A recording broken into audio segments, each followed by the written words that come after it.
Sir, Kandrapur थाना क्षेत्र में एक इनकाउंटर हुआ था, जिसमें कि कुछ डॉक्टर का कहना था कि पुलिस वाले आए और उनको रोड साइड एक्सीडेंट बनाने की कोशिश किया था, जबकि गन शॉट निकली। सच्चाई क्या है? ये कंदरापुर थाने में एक ट्रक में गोवंश के परिवहन की सूचना मिली थी। उस सूचना पर पुलिस की टीम उस ट्रक का जब पीछा करना शुरू किया तो उसको कवर देते हुए एक डस्टर गाड़ी थी, जिसमें सवार बदमाशों द्वारा पुलिस के ऊपर अंधाधुंध फायरिंग की गई। पुलिस ने भी आत्मरक्षा में जवाबी फायरिंग की। उसके बाद जो गाड़ी थी वो पुलिस को चकमा देते हुए वहां से गायब हो गई थी। पुलिस ने ट्रक का पीछा किया और ट्रक को बरामद कर लिया था। उसके बाद एक जो व्यक्ति है उसकी तरफ से किसी अन्य ने सूचना दिया कि वो घायल अवस्था में पड़ा है।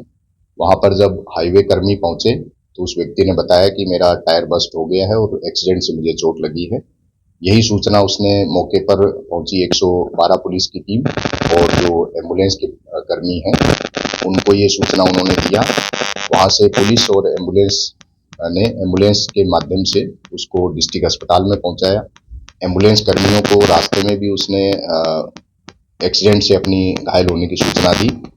चूंकि ये चीजें विरोधाभासी प्रतीत हो रही थी और इसमें कुछ संदिग्ध चीजें नजर आ रही थी, इसलिए थानाध्यक्ष जो है उसको तलाश करते हुए अस्पताल पहुंचे और वहां पे उन्होंने ये पूछा कि एक रोड ट्रैफिक एक्सीडेंट बताकर एम्बुलेंस द्वारा कोई व्यक्ति भर्ती हुआ है।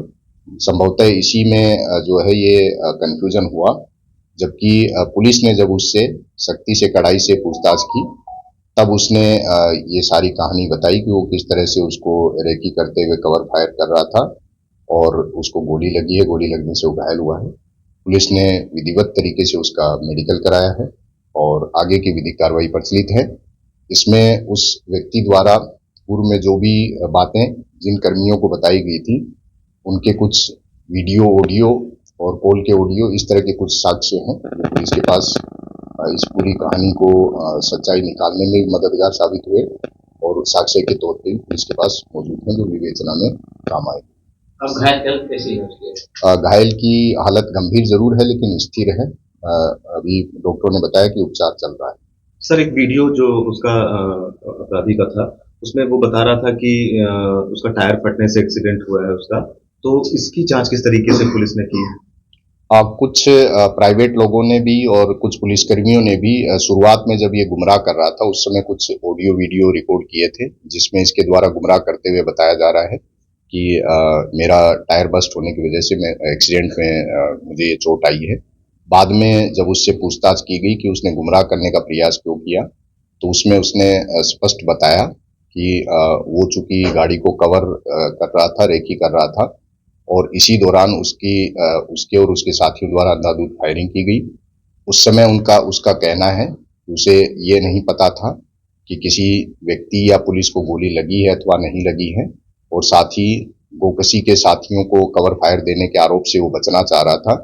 इसलिए उसका प्रयास था कि किसी तरह से वो भ्रमित करके और यहाँ से अस्पताल में चिकित्सा व्यवस्था करा के और उसके बाद सुरक्षित किसी दूसरे सेंटर में इलाज के लिए निकल जाए और इन आरोपों से और ये जो उसकी संलिप्तता थी इनसे वो बच पाए, इसके लिए उसने बताया कि उसने ऐसा प्रयास किया था। तो सर, इसका मतलब कि जो डॉक्टर का बयान जो था, कहीं न कहीं मिसअंडरस्टैंडिंग इसी वजह से हुई क्या कि उसने आके एक्सीडेंट बताया था और डॉक्टर्स को लगा कि फायर इंजरी है? देखिए, उसको अस्पताल में 112 और जो एम्बुलेंस कर्मी मौके पे पहुंचे थे उसकी मदद से उसको एम्बुलेंस के माध्यम से अस्पताल में भर्ती कराया था।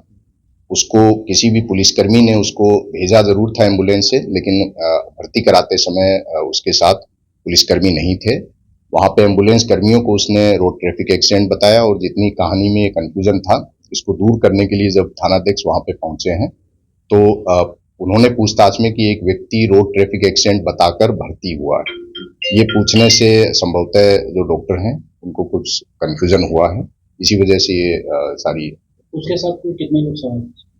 जो उसने बताया है 5-6 और लोगों के नाम उसने बताया है। कुछ लोग उसके साथ डस्टर गाड़ी में थे जो अंधाधुंध फायरिंग चारों तरफ कर रहे थे। पीछे भी उसके कुछ लोग बैठे थे, उन्होंने भी फायरिंग की है और कुछ लोग जो है वो ड्राइवर सहित ट्रक में सवार थे जो गोवंश का परिवहन कर रहे थे, जो बरामद किया गया। ठीक है।